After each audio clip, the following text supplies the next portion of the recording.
Riaz, it's so good to have you back in the studio again. For those of you that haven't listened to the previous episode where we spoke a lot about stress and anxiety and burnout, in studio I have the pleasure of having Riaz Motara, cardiologist and physician, founder of BrandMed Digital Group of Companies and Syntropy Wellbeing app.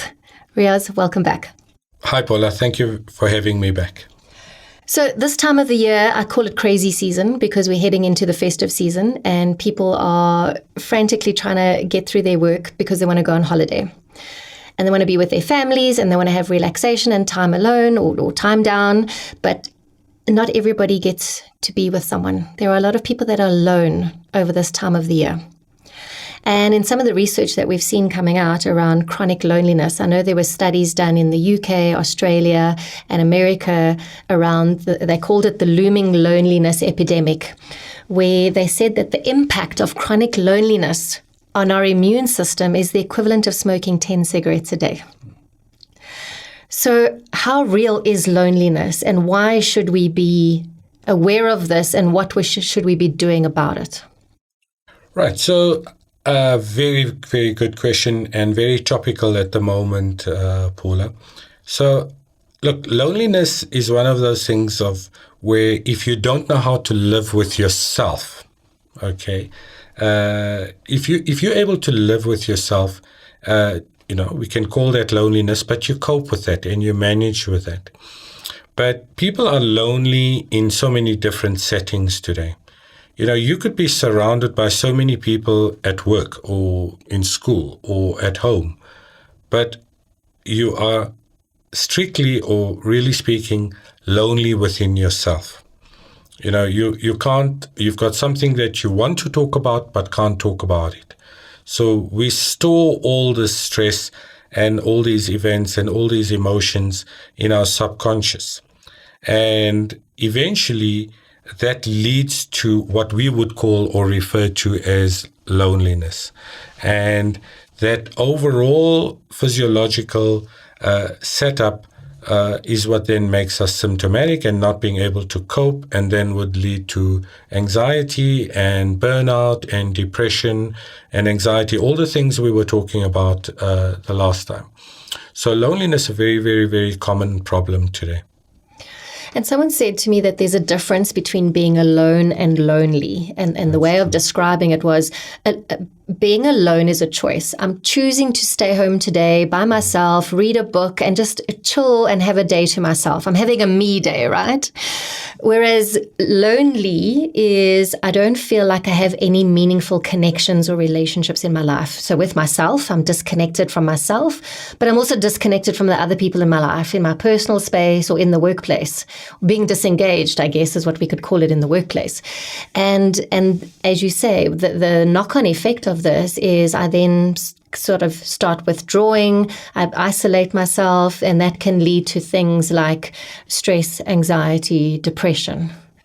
Absolutely. And, there's if I can maybe give you an analogy of how to understand loneliness, or how do we as a species or human species crave connection? Okay. So as a doctor, I look at it or understood it a little differently.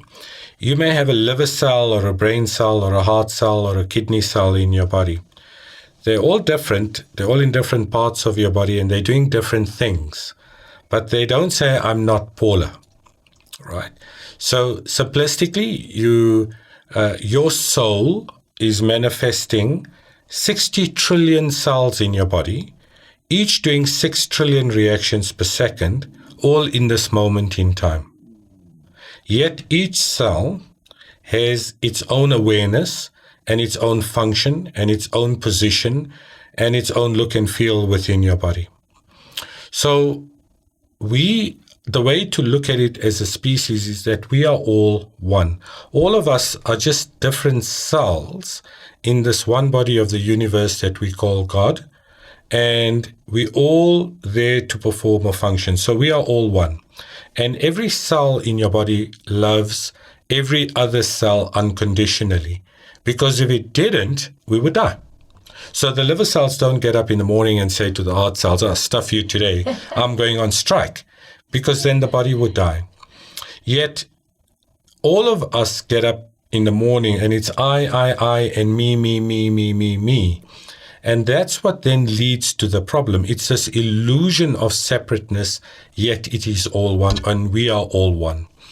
So for me, that's where the loneliness stems from, is where we see ourselves as being alone and not part of a bigger picture or a bigger whole or a bigger community. And at a subconscious level and at an instinctive level, all of us crave that connection. And it's great to be alone. You need your space every now and then. But at some point, you're going to need to talk to somebody and engage with someone else. Loneliness is something different, as you said. I think that's when we've been faced with an emotional trauma or an emotional challenge, and we are then lonely within our minds. We don't know what to do next. And that loneliness, if it's prolonged, will then create that physiological imbalance in our body that then makes us symptomatic and then makes us sick. And then we need to end up on medication, or we need guidance, or you need help. So it's the same continuum for all of us. And that actually, I love that analogy, and I'm actually going to use it the next time I explain this around, how the kidneys and the heart, all work together. It makes such simple sense, really. But the other research that we saw coming out was around burnout being associated with overworking. But it's actually showing that it's to do with connection or lack thereof. Absolutely. So when we talk, going back to burnout, but there are many causes of burnout. So the way to understand it or to look at it a little more holistically is that any event that's associated with chronic fear will ultimately lead to burnout. So acute fear, as we talked about the last time, that's your fight, flight, and freeze situation of where there's a lion about to jump on you and you run like crazy to save your life and so on. That's a good thing. It's acute and it saves our life. That's a good fear to have. But when we have this emotion called fear that is mid-level and chronic and happening for long periods of time, the fear, in that sense, the emotion that causes adrenaline release is fear. Okay. But that fear, if we have not dealt with it in the right way and we're storing these different fears in our subconscious, it's like a bucket of water filling up, and eventually that bucket is going to tip over. And that's the anxiety attack, or ultimately burnout, that we experience. So there's many different events that we get exposed to in our life, and it could be, as I said, death of a family member, divorce, financial problems, work-related stress, losing a job. There's so many, all these chronic stresses that lead to this excessive adrenaline production, and then our anti-stress nervous systems can't cope. So yes, you're right in the sense that it could, that there are many factors that can contribute towards this burnout. And I think, there's this lack of understanding behind burnout, and, that it's only due to overwork, and we under stress or pressure at work because we have to deliver, because the CEO is getting pressure from stakeholders or shareholders and investors, and then, the employees are feeling the pressure and all of these kind of things. So it's almost like you're stuck on this hamster wheel.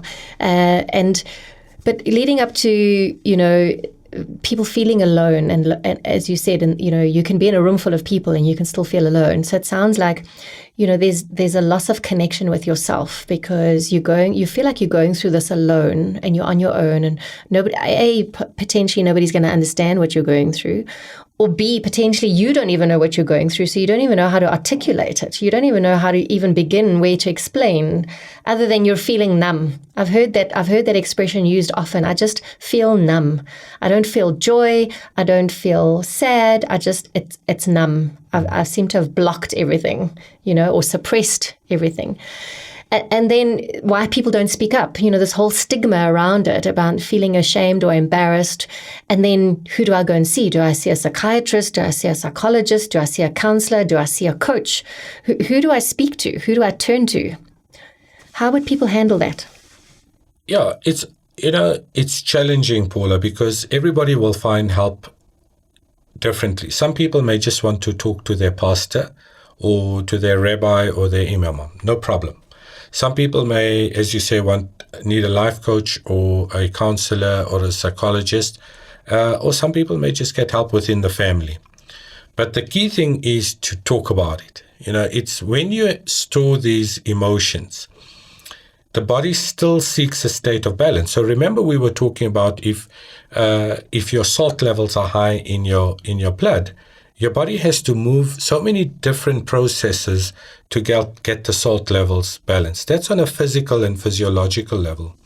But how do we create balance in our mind? And when we face with all these stresses and we store these emotions, the body still thinks that it needs to create balance. And all that an anxiety attack is your body's physical response to a stored fear in your subconscious. It's your body seeking an outlet. It's your body warning you or trying to warn you that you have to do something about all these stored fears in your subconscious. So that's the physical manifestation of these emotions that are stored in our mind. So remember, there are only two core human emotions. You're either coming from a point of love or from a point of fear. All other negative emotions, such as guilt and anger and shame and resentment and loss and feelings of lack, are just different words that we humans gave to the same emotion called fear. And all positive emotions or descriptions thereof, such as happiness and joy and elation and peace, are different words we gave for the same emotion called love. But ultimately, it's all love. Okay, and it's getting to that point of acceptance that my life is absolutely perfect just the way that it is because I got the outcome of my choices that I made. Nobody's doing anything to me or making me feel sad or angry or guilty. I'm doing it to myself. And that's where I feel the beginning needs to happen, is that people need to be empowered and learn how to deal with these emotions and how our body will always seek a state of balance. So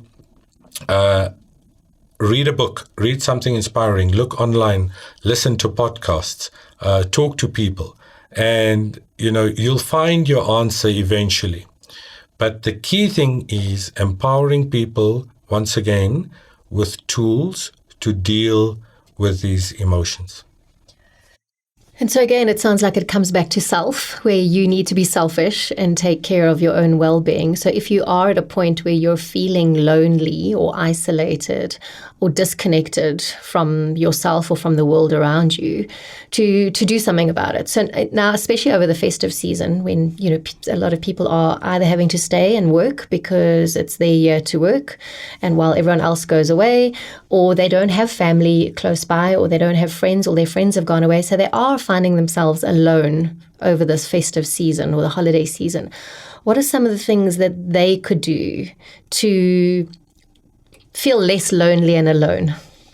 This is often a very difficult one, right? I mean, I think, people are on their phones and they're on social media and they'll see what's happening in the world. But again, that doesn't give you necessarily the human connection that you need.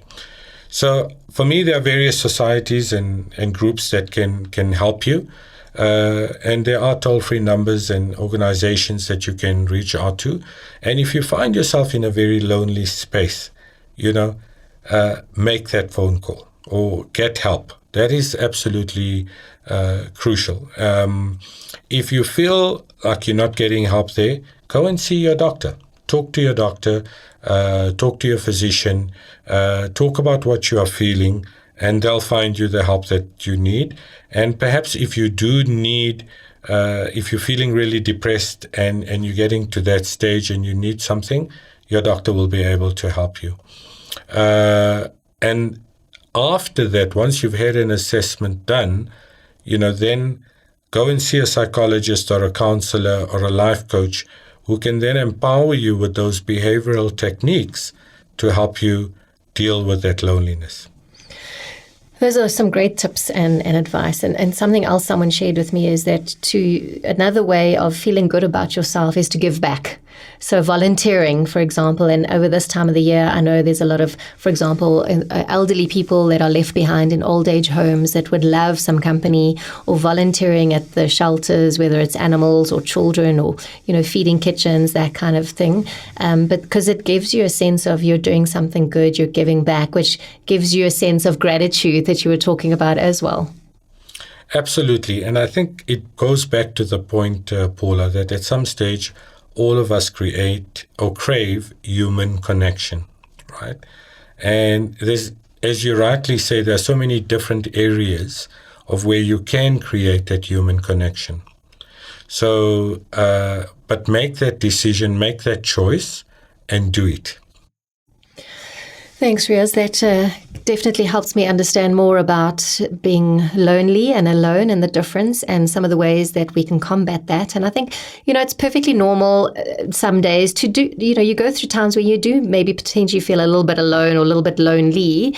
But I think when it's an ongoing feeling, an ongoing emotion is where it's potentially a red flag and something to be aware of and something that you may want to start taking action and doing something about. I fully agree with you, Paula. Like when I talk to my patients, it's sometimes very hard for people to start talking about what they're feeling and what they've experienced. So somebody will walk through the door and they'll say something like, doctor, last year since my mom died, now I'm tired and I've got a headache and I've got this rash and so on.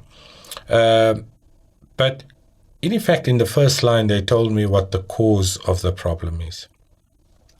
And it's absolutely important to understand your why, okay, rather than the effects of our why. Ask the why and the when question. It's very important. Why, or, when did this all start? Okay, when did this all start and why did it start? What was the cause of the problem? What was the event in my life that led to what I'm feeling and experiencing now? And when you ask that question of yourself, most people know what the cause of the problem. They'll say, well, 2 years ago, I lost my job, or I lost all my money and finances, or a child died, as we've spoken about. And after that, it's that loneliness, it's the anxiety, it's the burnout, it's all of that, the symptoms of depression that then will just be, one thing on top of the other that we experience. So ask the why and the when question. I think that's very important. Write down, have a little diary and write down what happened 2 years ago. What were the feelings that were associated with that event? Okay. What decisions did I make? What did I think about or not think about? Or what did I talk about or not talk about when that event or after that event happened? And when you start doing that with each event that affects us, we begin to see a pattern that we are always reacting, reenacting, or recreating the same response to the same emotion. The events that arrive in our life are different, but the emotion or underlying emotion or core emotion is always the same. So it starts from a point of fear, and then how do we either at a mental level, physiological level, and physical level react to that emotion? And that's where most people need help with, or guidance, or some training to help them deal with that. And Riaz, from a medical profession or from a corporate point of view or just society at large, why do you think there is such a negative stigma attached to depression? So I think people, again, it goes back to the point of fear. I fear what people will think about me. I fear what people will say about me. I fear that I may lose my job. I fear that if I do lose my job, I may not get another job. Okay. I may fear death. What happens if I become suicidal in that regard? I fear or that I am not beautiful. I fear that I don't appear beautiful to the world. So it's all these messages or these thoughts that are going along in our mind, and then our body needs to react to this fear, because this fear will drive that adrenaline release. And can you see now the pattern that happens with all of us? The events that arrive in our life and the stresses that arrive are different, but the emotions are always the same. And always remember, the body always seeks a state of balance. And often it's the healing response over a long period of time that's gone wrong or that makes us ill. Okay, so when we store these fears in our subconscious and our body needs to make sense of it, or the form of stress or the cause of stress is ongoing over long periods of time, the body will still attempt to heal you. And it's the attempt at healing that then creates the anxiety or the panic or the burnout or the high blood pressure or the worsening diabetes. Okay, or the change in our appetite and what we feel like eating or not eating. So it's just a vicious cycle. And the key thing, as I've said previously, is to think about it differently. Ask the right questions of yourself and be open to the answers that come to us. Okay, because you will get the message. Yeah. And I think from what you're saying is if you struggling to ask those questions of yourself, if you're struggling to get the answers yourself, is when you need to go and speak to someone, speak to a professional, whether it's your doctor, whether it's a psychiatrist, psychologist, a coach, a counselor, your pastor, or whoever it might be. But it's about talking about it as opposed to internalizing it and suppressing it, because we can only suppress it for so long. And then eventually we hit tipping point, right? Yeah. Whether it's physiological in terms of physical illnesses or other such things. And because of that innate need of human connection. And first of all, we have to be connected to ourselves. Because only you know you, right? Nobody else knows you better than what you do. And when you can recognize that there's something not quite right with yourself. So it starts with connecting with yourself first to be able to connect with others in the workplace and in the home environment. Absolutely. So for me, it's start with yourself. But if you find that you're not getting the answers or you're not winning, then seek help. There are many different avenues. You can start with your family practitioner. Your family practitioner can then make a decision. Do you need to see a psychologist? Do you need to see a psychiatrist? Do you need to see a counselor? But at the same time, if you also need to speak to a pastor, then that's fine. But the key thing, Paula, is not to hold it all in.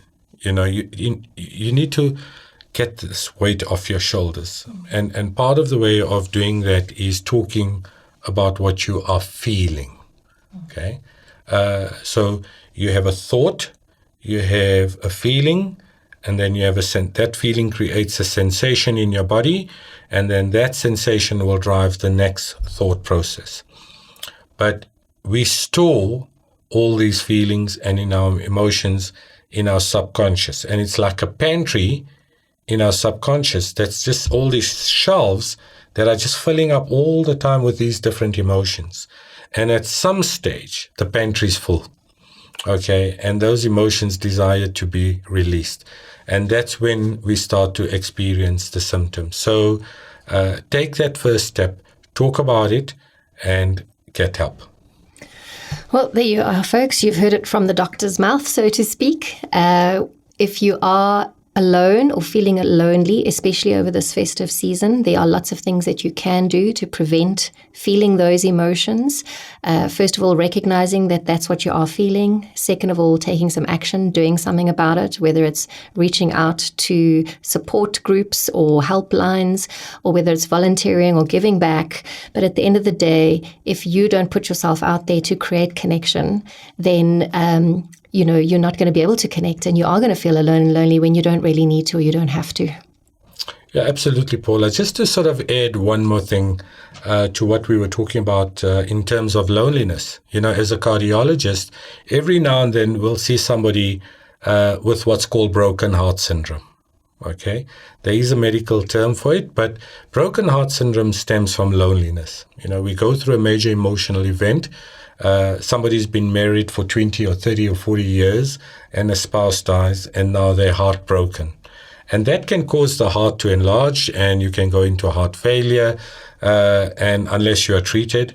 So, these emotions can also lead not just to depression and anxiety, but can lead to other illnesses that may affect our body. So for me, every cell in our body just merely reflects what we are thinking and feeling. When somebody's sad, you can see it on their face.